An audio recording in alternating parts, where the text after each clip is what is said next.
maybe this card is the future of Standard. We'll see. Caleb Durward, a player on the right, he's the one rocking this blue-red concoction. Caleb looks nice cleaned up. No more beard. Yeah. I mean, still beard, I guess, but no more long beard. Maybe this is just his Halloween costume. Maybe he'll be going back to it. Okay, so Grim Lavamancer, turn 1. The camera got a little off-center, guys, but we'll be over there to fix it for you in a second. But yeah, turn 1 Grim Lavamancer for Caleb, playing a blue-red counterburn. And there's Greenwood Werewolves on the left. Weird archetype, really cool stuff. Turn 2 Gatsaf Shepherd. Yeah. If no spells are played, it will become a 3/3. Intimidate, right? Intimidate. So nothing in Caleb's deck will be able to block that, though he has 4 Incinerate, 4 Brimstone Volley, Shock, Vapor Snag, so... Well, the one thing I find weird about Erik's deck is he only has 1 Castle Wolf run. It seems like in this deck you want to play 4, or at least 3, because you're going to have turns where you don't want to cast spells. Exactly. You want things like that let you take advantage of that, and there it is. Caleb shocks away the Shepherd. It's going to be really rough for Erik this matchup, I think, because his guys get killed pretty easily, and also Caleb has a lot of cheap spells to make sure they don't flip over. Right. But if he does land one, a lot of his creatures become really scary threats, like Mare of Averbrook, Instigator Gang, Karuna Outlaw. These are cards that will just win the game on their own, even Daybreak Ranger. Right, exactly. So it's going to be a classic battle of can I stick 1 creature here for Erik versus Caleb. And here we have a Phoenix. All right. So putting Erik on a little bit of a clock. Interesting that the Phoenix gets Brimstoned. Might have chosen the Lavamancer there. But we'll see what Erik has in store. 4. There's Garrett. That makes sense. And that is really the card. I think we're going to see a lot of that this weekend. Yep. It's kind of been a sleeper, I think, in Innistrad. I mean, it's hard to call a Mythic Rare Planeswalker a sleeper, but it's doing good work. And here we see it just comes down, kills out Lavamancer, still up. It is. Can start making Death Touch Wolves. Caleb's going to have to kill that pretty much right now, or else that's just going to take over the game for him. Yeah, you have to Incinerate that right here. I'm sure it will be. Yeah, and there it is. Incinerate. Redirect to Garrett. Do not bring back... Oh, no, you do get to bring back Chandra's Phoenix, right? Is if you deal damage to a Planeswalker? Doesn't it work that way? I think it does, actually. I think Caleb just made a small mistake. I believe that the Chandra's Phoenix is worded so that it counts Planeswalker damage. Yeah. Red instant sorcery spell, or by a... if they're dealt damage by a Planeswalker. Okay. So doesn't get to bring back the Phoenix. That's where the Planeswalker thing. So if you play Chandra and you ping them for 1, you get back your Phoenix. Right. That makes sense. So here's an Instigator Gang, and that is a scary card. Caleb only with a Mana Leak and an Incinerate, so he only has 2 more answers here. Now he's going to kill... Gotta use burn 1 on the Instigator Gang, right? The question is which one. Yeah, it leaks it down. Chooses the Mana Leak, probably the right choice there. You don't want Erik to play 5th land, Werewolf, and have no outs. And draws another Mana Leak, so that's fine. And so his hand now, I think, is Incinerate, Mana Leak. Does he have a Vapor Snag in there, or just those 2 cards? I think it's just those 2. The problem with Caleb's deck is it looks like he's going to have a hard time winning. He incinerates Erik and attacks him for 2 with his Phoenix, so Erik at 15. Or maybe a little less. Erik casts Reckless Waif, which resolves, and then is that Daybreak Ranger? It is. So Caleb has to draw a spell here. Oh, and another Mana Leak. Nice spell. That's an awkward one to draw. And now he's going to flip over Reckless Waif, flip over Daybreak Ranger. This is going to get ugly for Caleb real quick. Oh yeah, that Daybreak Ranger is going to that Chandra's Phoenix. Yep. And Erik... trying to tell what that don't do that. Oh, Erik. no. Oh, you're just going to get Mana Leak, and then all your Werewolves are going to flip over. No, it's actually if 1 player casts 2 spells. Oh, it's if 1 player? It is, yeah. So there you go. They will not be flipped. Unless Erik casts another spell. I forgot about that. My first instinct was 2 spells. Right. That's bad, but... So, serves for 7, brings Caleb down to 13. Yeah. And it's going to be tough for Caleb to win this race unless you draw some gas real soon. Yeah, Werewolves doing their thing. Yep. Caleb leaves the Phoenix back to block, presumably the Waif. That'll make Erik use his Ranger on the Phoenix, I'm sure, here. Caleb only sitting with a Mana Leak and a Sulfur Falls. Oh. Serves him for 7. And Caleb is just going to block the Reckless Waif. Moon Mist. Wow. Very nice. Moon Mist. For Caleb was probably not expecting the Moon Mist. They rarely do. No. And the thing about Moon Mist is they don't expect the first one. They really don't expect the second one. So there's Divination. Caleb going to try and find something, but 7 more points coming in next turn at Caleb's head. Yeah. If Caleb can find, I think, 3 more mana, another divination. Yeah, so Caleb dropping to 2. And this is going to be real tough. He 2 spells cast. Oh, right. So that's key. Divination. As you can tell, we're both still going to use how these werewolves play out. Exactly. So now Caleb will drop to 6 here. Unless he leaves that Daybreak He untapped. drew Moon Mist, though. Oh, really? I think. It's hard to tell. He's flicking those cards. I think that's a Moon Mist. I think that is a Moon Mist and a Mare of Averbrook. So you can go Mare, attack, Moon Mist. The problem is, though, he cast 2 spells, So they would flip back over all 3 of them. on the next turn. Right. So you can get him for 7. I think that's acceptable. Oh no, that's just bad, right? Looks like he might... Yeah, just attacking for 3. He's going to make Caleb make the first move. Keeping Moon Mist as a combat trick, so in case he tries to burn the Daybreak Ranger, he can Moon Mist in response. Yeah, I actually like that. Yeah, that's probably a better line there. Moon Mist is only combat damage, right? Or is it all damage? I think it's just combat damage. But it will flip it into a 4/4, though. Right. Yeah, but yeah, it probably is all combat. But it also just makes Caleb things a little safer, and like you said, forces him to play a spell on his turn. So here's a Ponder.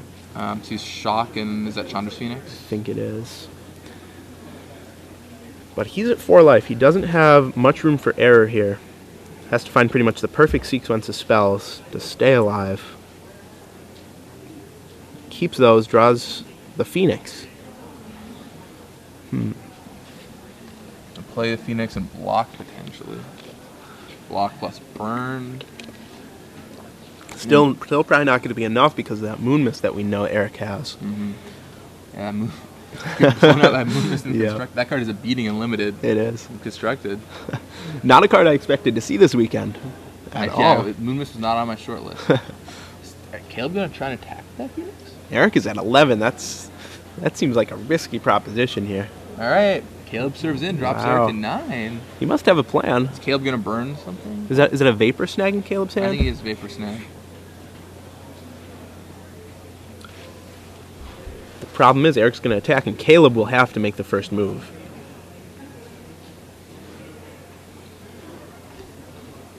So now he Snapcasters.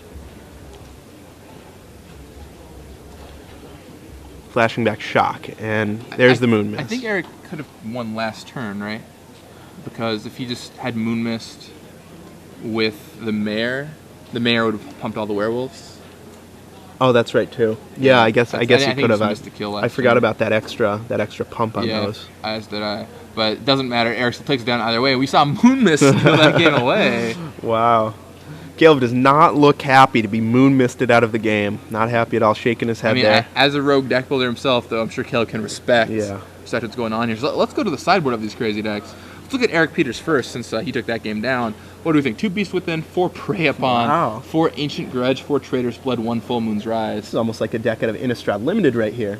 I fully expect to see that last... Actually, this deck is Innistrad block constructed, except for 2 Beast Within, 4 Rootbound Crag, and 4 Copperline Gorge. Oh, that's really Otherwise, interesting. everything else is inside Innistrad block. Wow. Anyway, continue, sorry.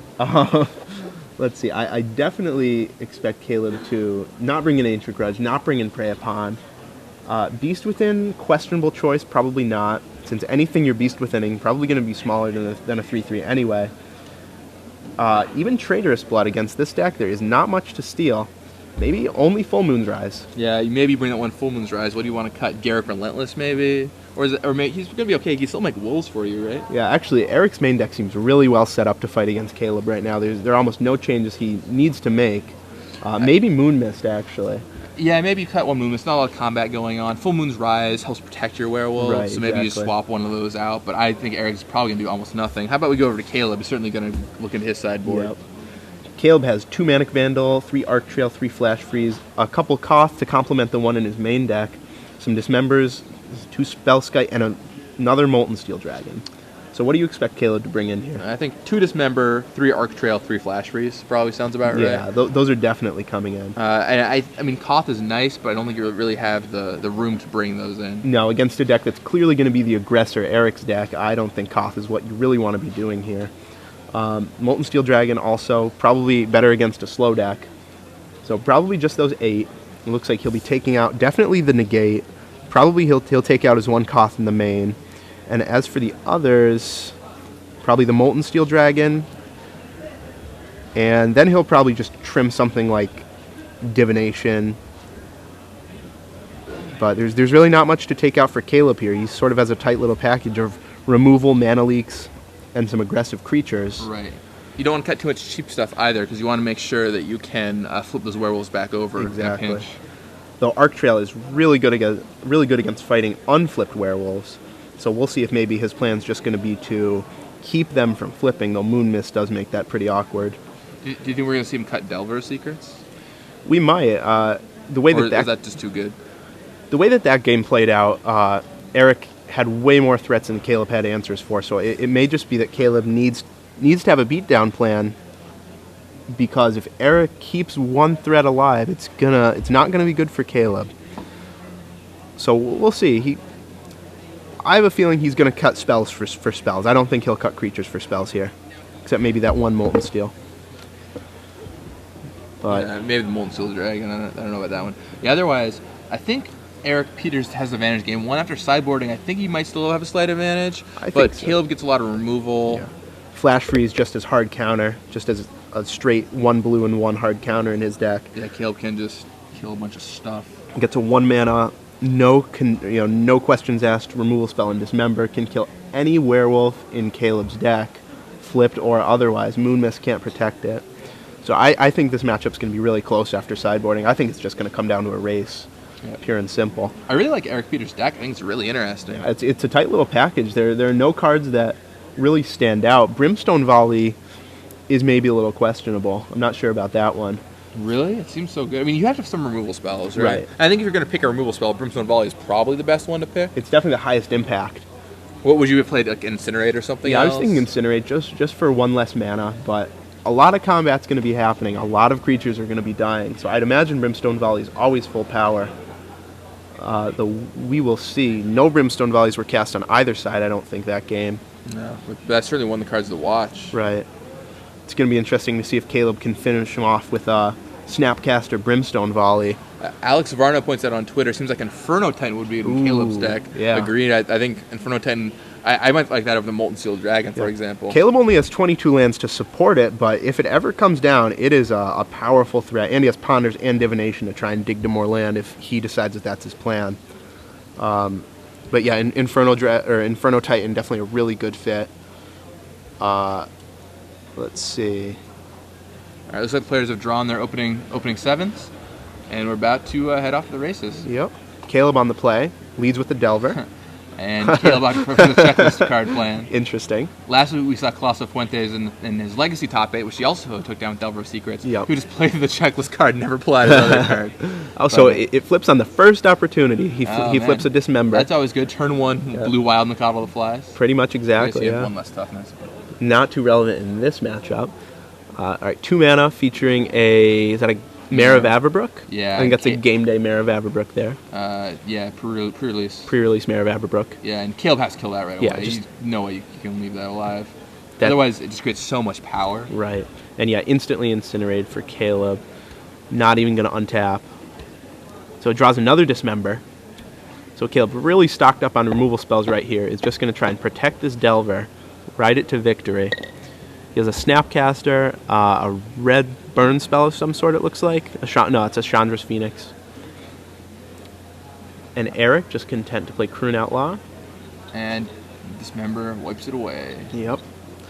So we're shooting Caleb with the edge here. He just played a turn 1 Delver. Yeah. And then I guess maybe a game plan should go like, cheap guy, burn, trade 1 for 1, and every turn, you're just dealing 3 extra damage with your Delver. Exactly, especially if you have a mana leak on the crucial turn. But interestingly enough, one card that's very good against fighting Delver is Daybreak Ranger. His unflipped side or his flip side can just take that out. Yeah. Just with the tap. And Daybreak Ranger could be coming down right here. I think we'll see Caleb deal with it probably. Oh, it goes for Instigator Gang. Yeah, Erik trying to bait things out. Snapcaster's a Dismember. Yeah, and this is not looking good for Erik Peters. This is just pure tempo right here. Now, we've seen Dismember kind of fall out of favor in some decks, but here it is in Caleb's deck doing great work. Yeah, this is the perfect card for Caleb. Chandra's Phoenix, 3, 4, 5, 6, 7, drop Erik down to 4 life. This game is going to be over in just a second. Yeah, Erik would have to pull off something pretty incredible here to come back into this. It looks like Caleb's going to have a turn 5 win. Wow, that is impressive. Delver of Secrets is proving to be a multi-format all-star here. Nice little innocuous. Yeah, the innocuous common. How about that? I mean, when I first saw Delver of Secrets, I wrote it off as trash immediately. I didn't even think about it, but 1-mana spells, very powerful. So Erik goes back to his sideboard here. Wow, yeah, Delver of Secrets. I mean, good enough to win a Legacy Open. Right. I mean, that is insane to me. I mean, yeah. Speaking of, Legacy looks really interesting now. You'll see a lot of Legacy action tomorrow, but you can go back and watch the archives from last week, and a lot of cool decks are featured. With Mental Mist out of the format, it's just really giving the format some room to grow and try out some new things. It does. I mean, right now you're seeing a lot of interesting 3-color decks. Sort of just look like mishmash decks, all the best cards, but I think that's just a result of the format not being fully explored. I think as we move towards maturity, you're going to see a lot more streamlined decks, a lot more focused game plan decks. So it'll be interesting to see what we have tomorrow. I expect to see a lot of Colossal Fuentes deck. Yeah, I mean, I think that's appealing to a lot of players. A lot of Legacy players love their counterbalances. Right. And they're like, well, I finally have this opportunity to play counterbalance. Let's go for it. I think being in the Midwest here, we're definitely going to see a lot of mid-range. Actually, we were just talking about this earlier, me and Gavin, yesterday, that each part of the country has its own interesting metagame for Legacy. You want to talk about the Midwest a little bit? Definitely. So what I found is by flying around to a lot of these Star City events, Standard is constantly in flux. People have all the cards. They can change their decks on a whim. They look at last week's results. They change it up. With Legacy, though, it really just depends where you go to, because people have been playing the format forever. They just kind of play whatever they want to play. So you go to, for example, in Texas, there's usually a lot of dredge and a lot of dredge hate. You go to Indianapolis, there's very little dredge and very little dredge hate. In California, people love their combo decks. In the Midwest, traditionally what I've seen is a lot of mid-range strategies. Like it's mid-rangey, some control, late control stuff. So I imagine we'll see some of that tomorrow. Of course, there's always the grinders everywhere. There's always people playing other decks. But when you have to prepare for a metagame, that's something you have to take into account. Yeah, I'm sure we'll see a lot of Knights of the Reliquary tomorrow. Yep. I'm sure we'll see a lot of things like that. Hamded Turok. Jace the Mind Sculptor. Big haymakers. Of course, with counterbalance around, who knows? I mean, that really changes things up.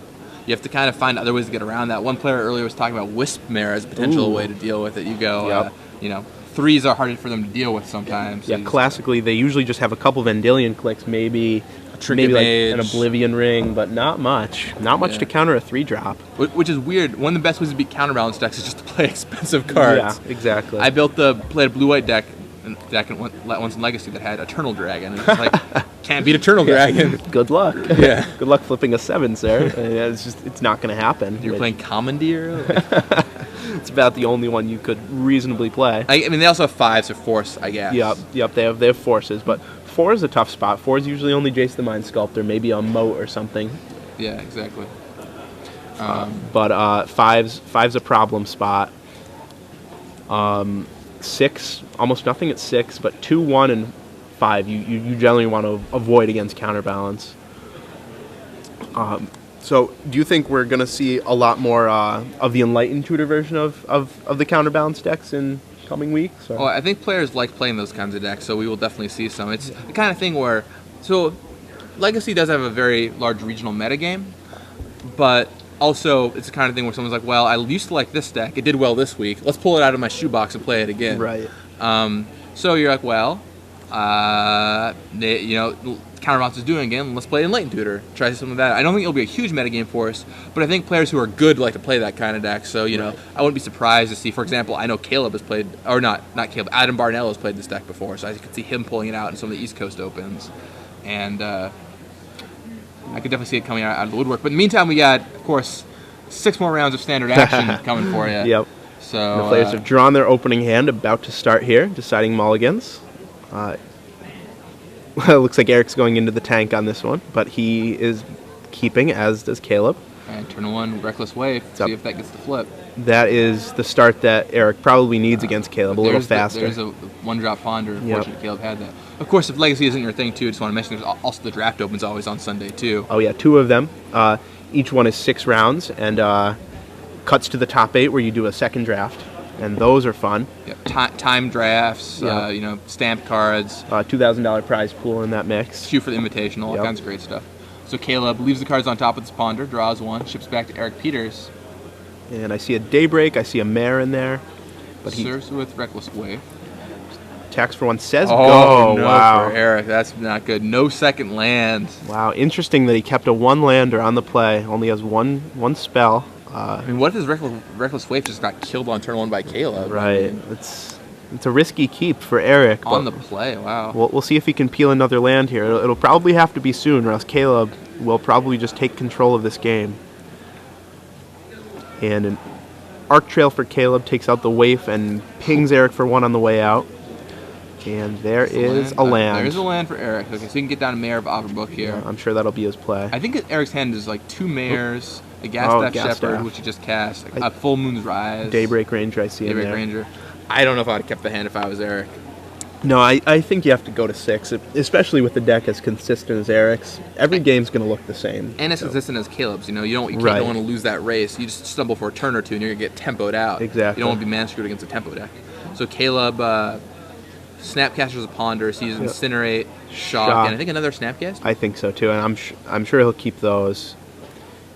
Yep, keep them all on top again. Draws a burn spell and just says go, of course. Yeah, it's really hard for Erik's Werewolves to flip against Caleb's cantrip burn heavy deck. So there's a Mare, and Erik serves for 3, bringing Caleb to 16. Yep. Mare pumps up that Gas Staff Shepherd. Right. It'll pump humans when it's flipped and pump werewolves when it's not flipped.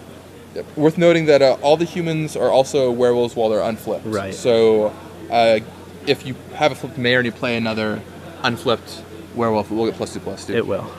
So Caleb not stumbling on land. He has all the land he needs, and it looks like all the burn he needs too. Oh yeah, Arc Trail. That is. Those creatures are not long for the world. That's ugly. Snapcaster and Arc Trail kill both your creatures. Wow. Bastion for 2. It drops Erik to 17. And all of a sudden, Caleb has 4 power on the board too in a deck that his life total is very relevant. So Erik's gonna need to do something quick here. Probably see a Daybreak Ranger. Yep. Right, there's the Daybreak Ranger, but a simple shock from Caleb should eliminate that problem. Yeah. And then 4 more damage. Once again, just playing the tempo game. Erik plays a card every turn, fine. I will spend 1 card to deal with your 1 card and attack you for 4. Yeah. Yeah, and for 1 mana. Yeah. Oh wow. His hand almost has enough just to Wow. How kill much burn is Erik. that? Wow. 2, 4, 7. I think that 9 points of burn. Spends 2 of it to kill off the Daybreak Ranger. I see 7. Oh, that's a Erik. Brimstone Volley to the Nug. I'm pretty sure Erik is just dead with the burn in Caleb's hand right now. Yeah, Erik drops down to 10 life, and Caleb's hand is Arc Trail, Incinerate, so that's 8 points of damage, plus the... Yeah, that's lethal. That's game right there. Or he's red mana short, I guess, of doing it this turn. Shows his hand. And another Incinerate for good measure.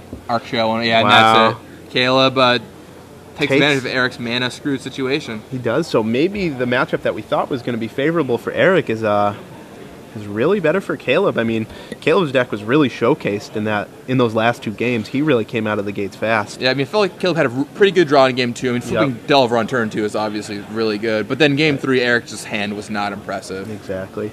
And the thing about Caleb's deck is that he's